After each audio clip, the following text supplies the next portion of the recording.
So first and foremost, let's get into things that you should look for when purchasing an ultralight fishing rod. And all right, fish lots, before we reveal the 3 rods that you only need to know for ultralight fishing, let me show you what you should look for depending on your situation and depending on your fishing that you want to do, that you should really pay attention to when purchasing a rod. Now, this is a Shimano Sensolite spinning rod right here, and this did not make the list for a couple of reasons that I'm going to show you. One is this price.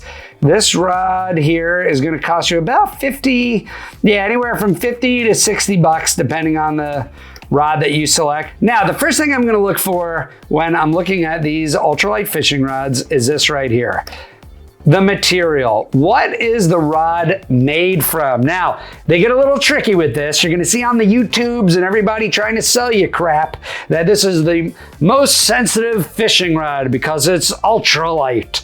Ultralight has nothing to do with the sensitivity of the rod, okay? Ultralight is the power of the rod. And here that is right here. Power is ultralight. All that means is you do not have to give a lot of force to this fishing rod to get it to bend. Ultralight is going to bend with very little force. An extra heavy rod is going to bend with a lot of force. That's what power means. I have an entire video on what power and action means and how that should relate to how you should buy fishing rods. So make sure to check that out. I'll put it in the description below. But in this case, for sensitivity, you want to know, is it made from graphite or is it made from fiberglass? Graphite is going to be your most sensitive fishing rods. So this Shimano Sensolite rod is not going to be your most sensitive fishing rod. And your fiberglass is going to be your tougher fishing rods, right? This is most notably what's known for with like your Shakespeare ugly sticks, the unbreakable rods. Those are going to be your fiberglass. So what blend means, right? They get a little tricky. They didn't quite want to tell you, what it was made from. Blend is just a composite rod. It's just another word for composite. And of course, a composite rod is fiberglass mixed with graphite. And what that means is you're not getting the most sensitivity, but you're not getting a super sensitive rod in terms of breaking power. So with a fiberglass rod, you can beat it up, hit it up against a tree. It's really tough to break. With a graphite rod, you don't really do that because you can break it. So a composite rod is kind of in between, the best of both worlds, so to speak. And this might be a great choice for you if you're fishing with kids or inexperienced folks, or you're just the type that doesn't really like to take care of your fishing rods. So you want to buy something that's not going to break the bank and something that's going to be pretty durable.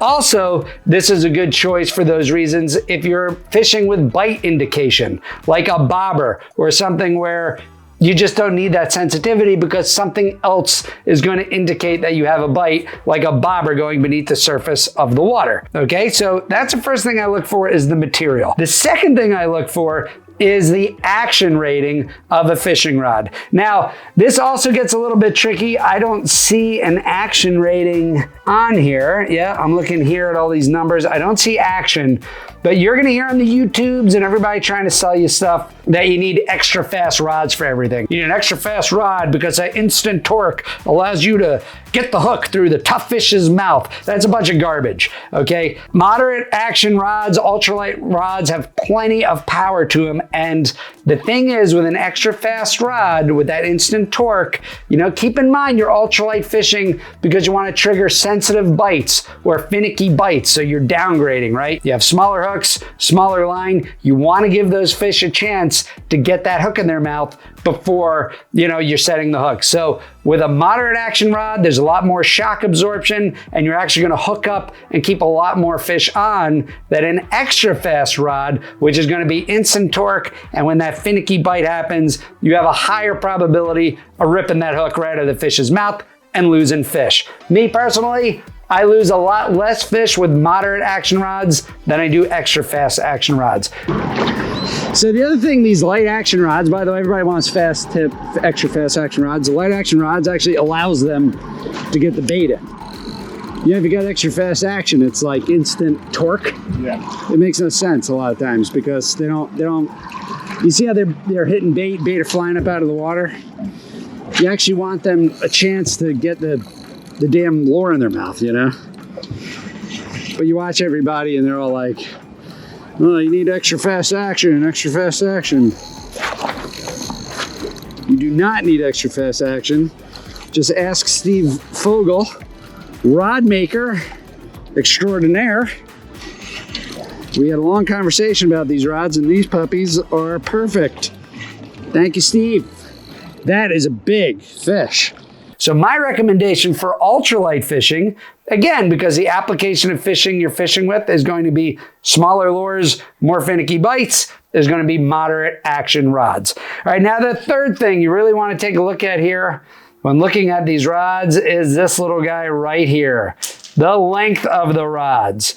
Keep in mind, the longer the rod is, the further you're going to be able to cast. That might be an advantage if you're fishing in like an open pond, open river, open lake, where there's not a lot of overhangs, there's not a lot of things for you to bang the rod up against or get the rod caught in, right? Now, for me, I fish a lot of ponds. I fish in areas that are kind of difficult to get because, you know, I find a lot of fish in those types of areas. So for me, I will fish with a 5 foot to 6 foot ultralight fishing rod so that I do have that distance in casting, but I also have a shorter rod to be able to maneuver it in difficult areas like brush, trees that are overhanging, different things like that. It's also better for teaching kids how to fish because the longer the rod is, the more unwieldy it can be. So you don't want to give a 5-year-old a 7.5 foot rod because it's going to be really difficult for that person or that kid to cast and maneuver the rod. So 5 to 6 feet for ultralight is kind of the sweet spot for me. My preferred rod I'm going to show you at the end of this video is going to be a 6 foot rod,